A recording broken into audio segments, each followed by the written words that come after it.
السلام عليكم من مطبخ شوكة وسكينة. النهاردة هنعمل لكم أحلى وأطعم وأفخم تشيز كيك ممكن تاكلوه، هو تشيز كيك اللوتس.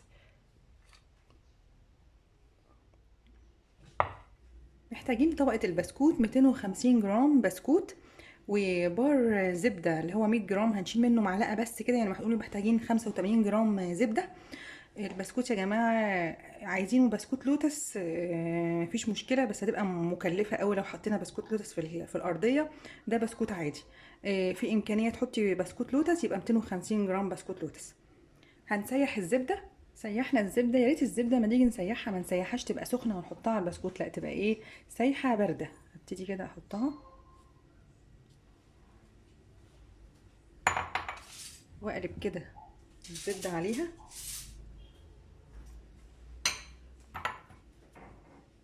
واقلب البسكوت بتاعنا مع الزبدة.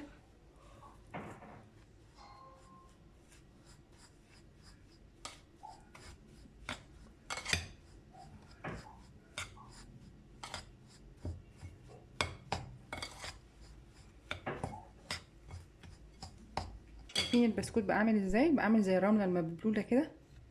هبدأ اجيب صينية التشيز كيك، لو حابة تحطي فيها ورقة زبدة، بس انا الصراحة جيت ادور ما لقيتش عندي دلوقتي، فقلت مش مشكلة هعملها كده من غير ورقة زبدة ولا حاجة.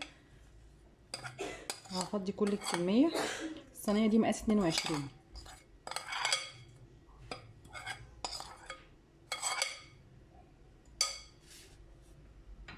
وابدأ كده ايه،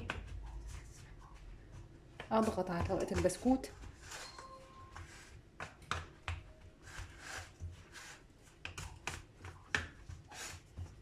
على فكرة ممكن تدخليها الفرن، هتبقى متماسكة قوي.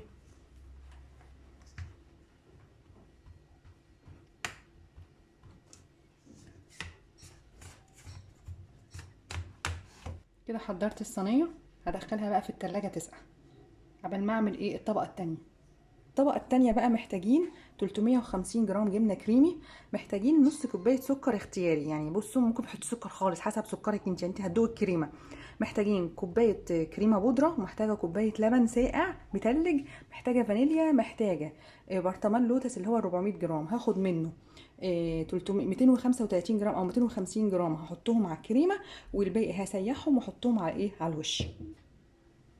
هنزل بالجبنة الكيري كده،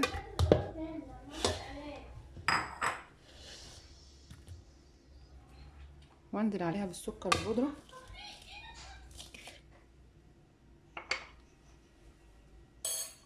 وابدا اضربها.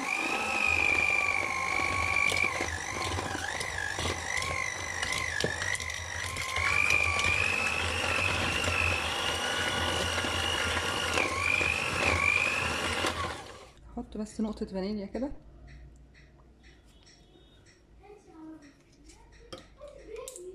وانزل بالكريمة بتاعتنا. ممكن تحطي كوباية كريمة لباني.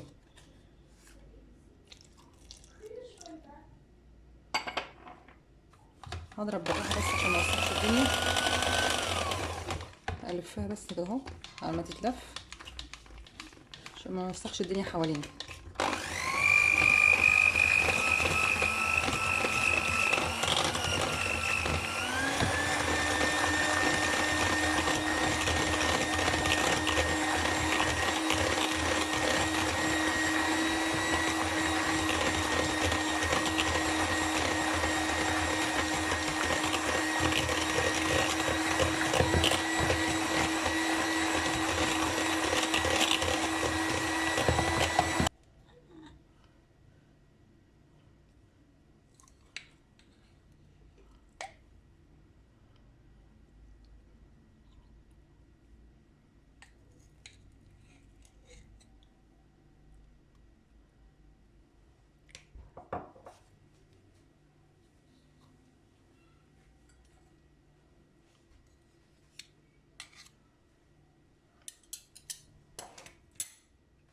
ونضرب.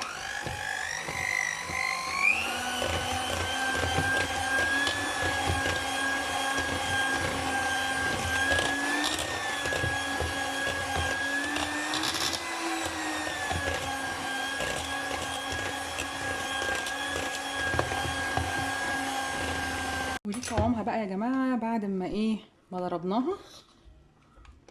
نحطها بقى نفضيها في الصينيه. نجيب الصينيه كده وابتدي بقى ايه هاخد كل الكريمه وانزلها في الصينيه بالراحه.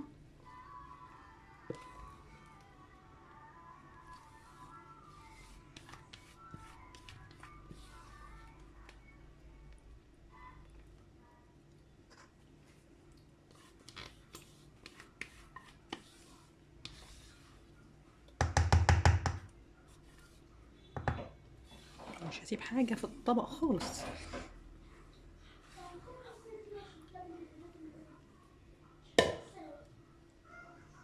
ابتدي كده احاول اساوي الصينيه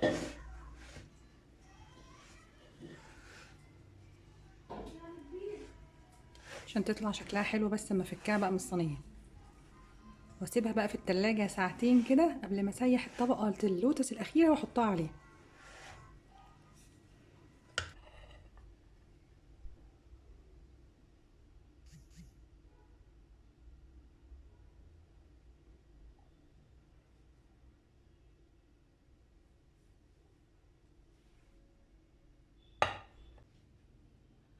وده بعد ما زوقته بقى ببسكوت اللوتس. ده الشكل النهائي بتاعه.